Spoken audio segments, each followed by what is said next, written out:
ପିଲାମାନେ ଆଜି ଭିଡିଓରେ ଦଶମ ଶ୍ରେଣୀ ସଂସ୍କୃତ ବହିର ଅନୁଚ୍ଛେଦ 2 ସନ୍ନିମିତେ ବରଂ ତ୍ୟାଗଃ ଅର୍ଥାତ୍ ସତ୍ କାର୍ଯ୍ୟରେ ଦାନ ମଙ୍ଗଳପ୍ରଦ এই ଅନୁଚ୍ଛେଦଟିକୁ ପଢିବା ବୁଝିବା ଏବଂ ଏହାର ପ୍ରଶ୍ନୋତ୍ତର ଗୁଡ଼ିକୁ ମଧ୍ୟ ଆଲୋଚନା କରିବା। ତ ପିଲାମାନେ ମନେ ରଖିବ ତୁମମାନଙ୍କର ଅନୁଚ୍ଛେଦ 10 ମାର୍କର ପଢିବ। ଗୋଟେ ଅନୁଚ୍ଛେଦ ପଢିବ ତା ପାଇଁ 5ଟି ମାର୍କ ଥିବ, ପ୍ରତି ମାର୍କ ପାଇଁ 2 ମାର୍କ, 5ଟି ଥିବ 10 ମାର୍କ ତୁମମାନଙ୍କ ପାଇଁ।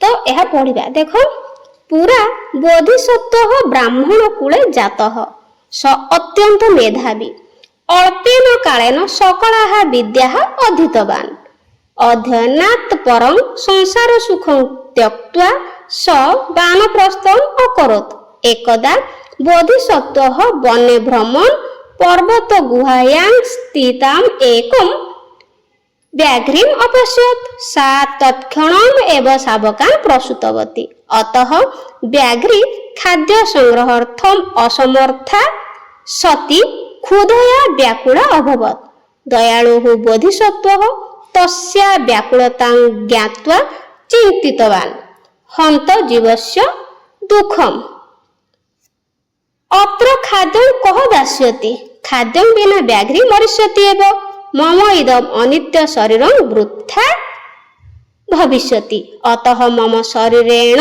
व्याघ्रयाः जीवनं रक्षिष्यामि इति निश्चित्य स महात्मा व्याघ्री समीपं गतः व्याघ्री अपि तं भुक्त्वा तृप्ता जाता एवं भगवान बुद्धः शतवारं परार्थे प्राणान् त्यक्तवान् साधुत्वं धनानि जीवितं चैव परार्थे प्राज्ञ उच्छृजेत एटी चैव च एवं मध्य पढ़ि परिबा धनानि जीवितं च एव परार्थे प्राज्ञ उच्छृजेत सन्निमिते वरं त्याग विनाशे नियते सति। तो एहार अर्थ हमें ओडिया अनुवाद जानिबा।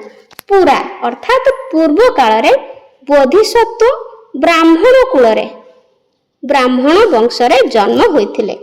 सह अत्यंत मेधावी से अत्यंत मेधावी थिले। अल्पेन कालन सकल विद्या अधीतवान अल्प समय समस्त विद्या से अध्ययन करुथिले। अध्ययनात् परं अध्ययन परे संसार सुख सांसारिक मोहमाया त्याग करी से वानप्रस्थम अर्थात सन्यासी ग्रहण करथिले।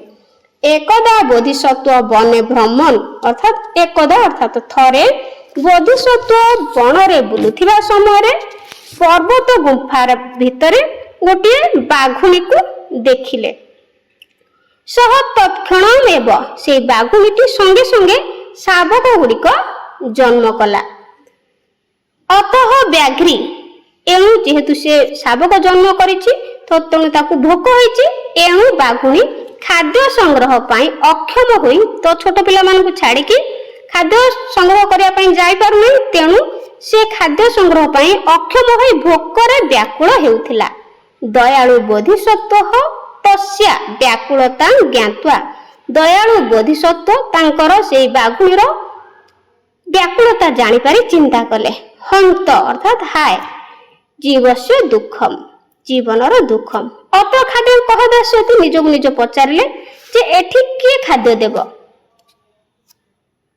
खाद्य बिना व्याघ्री मरिष्यति एव खाद्य न पाइले बाघुणीटी निश्चय मरिଯିବ एवं माने निश्चय मम इदम अनित्य शरीरं वृथा भविष्यति मोर ई क्षण भंगुर अर्थात अल्प दिनर क्षण भंगुर जेहेतु मनीष मरणशील तेणु क्षण भंगुर शरीर वृथा होइଯିବ अतः मम शरीरेण एणु मो शरीर मो शरीर को त्याग करी बाघुणीर जीवन रक्षा करिवि। एवं भगवान बुद्ध एहिपरि भाबरे भगवान बुद्ध कौन करथिले इति निश्चिंत स महात्मा तापे टिके पिला रहि गला तो जेते बेले चिंता करिकिनी इति निश्चिंत एहा निश्चिंत करी स महात्मा व्याघ्री समीपं गत से महात्मा बोधिसत्व बाघुणी निकट को गले। व्याघ्री अपि तं भुक्ता बाघुणी संगे संगे तांको भक्षण करी तृप्त होई गला संतुष्ट होई गला काहे ना ताको भोक होतला।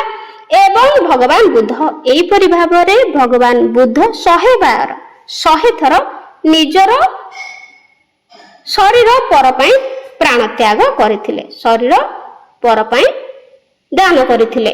ସାଧୁତମ ଯଥାର୍ଥରେ କୁହାଯାଇଛି ଧନାନି ଜୀବିତ ଚ ହେବ, ଧନ ଓ ଜୀବନ, ଚ ମାନେ ଓ, ଧନ ଓ ଜୀବନ ପର ପାଇଁ ବିଜ୍ଞ ବ୍ୟକ୍ତି ମାନେ ତ୍ୟାଗ କରିବା ଉଚିତ ବା ତ୍ୟାଗ କରିଥାନ୍ତି। ସତ୍ କାର୍ଯ୍ୟ ନିମନ୍ତେ ସନ୍ନିମିତ୍ତେ ସତ୍ କାର୍ଯ୍ୟ ନିମନ୍ତେ ନିଶ୍ଚିତ ବିନାଶ କରୁଥିବା କ୍ଷଣଭଙ୍ଗୁର ଶରୀରକୁ ତ୍ୟାଗ କରିବା ଉଚିତ। ତ ସତ୍ କାର୍ଯ୍ୟରେ କ୍ଷଣଭଙ୍ଗୁର ଶରୀରକୁ ତ୍ୟାଗ କରିବା ଉଚିତ ଅଟେ। ତାପରେ ଏହାର ପ୍ରଶ୍ନ ଉତ୍ତର ଗୁଡ଼ିକ ଆଲୋଚନା କରିବା। 1 ନମ୍ବର ସଂକ୍ଷିପ୍ତମ ଉତ୍ତରମ୍ ଲିଖତ। ସଂକ୍ଷିପ୍ତରେ ଅତି ସଂକ୍ଷେପରେ ଉତ୍ତର ଲେଖିବ। ବୋଧିସତ୍ତ୍ୱ କଦା ବାନପ୍ରସ୍ଥମ ଅକରୋତ୍। ବୋଧିସତ୍ତ୍ୱ କେବେ ବାନପ୍ରସ୍ଥ ବା ସନ୍ନ୍ୟାସୀ ଗ୍ରହଣ କରିଥିଲେ? ଉତ୍ତର ଅଧ୍ୟୟନ ପରେ ସଂସାର ସୁଖ ପ୍ରତି ବା ସାଂସାରିକ ସୁଖ ତ୍ୟାଗ କରି ବୋଧିସତ୍ତ୍ୱ ବାନପ୍ରସ୍ଥ କରିଥିଲେ। ହ ବନେ ଭ୍ରମଣ ବୋଧିସତ୍ତ୍ୱ କିମ୍ ଅପଶ୍ୟତ୍।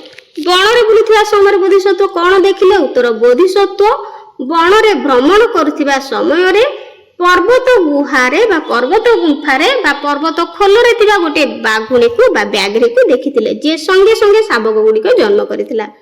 ଘରେ କଥମ ବ୍ୟାଘ୍ରୀ ବ୍ୟାକୁଳ ଅଭବତ୍। ବ୍ୟାଘ୍ରୀ କାହିଁକି ବ୍ୟାକୁଳ ହୋଇଥିଲା? ତ ବାଘୁଣୀ କାହିଁକି ବ୍ୟାକୁଳ ହୋଇଥିଲା? ନା ଉତ୍ତର ସଙ୍ଗେ ସଙ୍ଗେ ଶାବକ ଗୁଡ଼ିକୁ ଜନ୍ମ ଦେଇଥିବା ବାଘୁଣୀଟି ଖାଦ୍ୟ ସଂଗ୍ରହ କରିବାକୁ ସମର୍ଥ ଥିବାରୁ ଭୋକରେ ବ୍ୟାକୁଳ ହୋଇଥିଲା। ତାପରେ ଘରେ ବ୍ୟାଘ୍ର ୟାହା ଅସହାୟତାଂ ଦୃଷ୍ଟ୍ୱା ବୋଧିସତ୍ତ୍ୱ କିଂ ଚିନ୍ତିତବାନ। ବାଘୁଣୀର ଅସହାୟତା ଦେଖି ବୋଧିସତ୍ତ୍ୱ କଣ ଚିନ୍ତା କଲେ? ନା ଉତ୍ତର ହାୟ ଜୀବର ଦୁଃଖ, ଏଠାରେ କିଏ ବା ଖାଦ୍ୟ ଦେବ?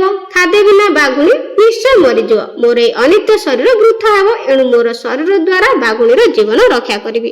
ଏଇଭଳି ବାଘୁଣୀର ଅସହାୟତାକୁ ଦେଖି ବୋଧିସତ୍ତ୍ୱ ଚିନ୍ତା କରିଥିଲେ। 2 ନମ୍ବର ଅତି ସଂକ୍ଷିପ୍ତମ ଉତ୍ତରମ୍ ଲିଖତ। ଅତି ସଂକ୍ଷେପରେ ଉତ୍ତର ଲେଖ।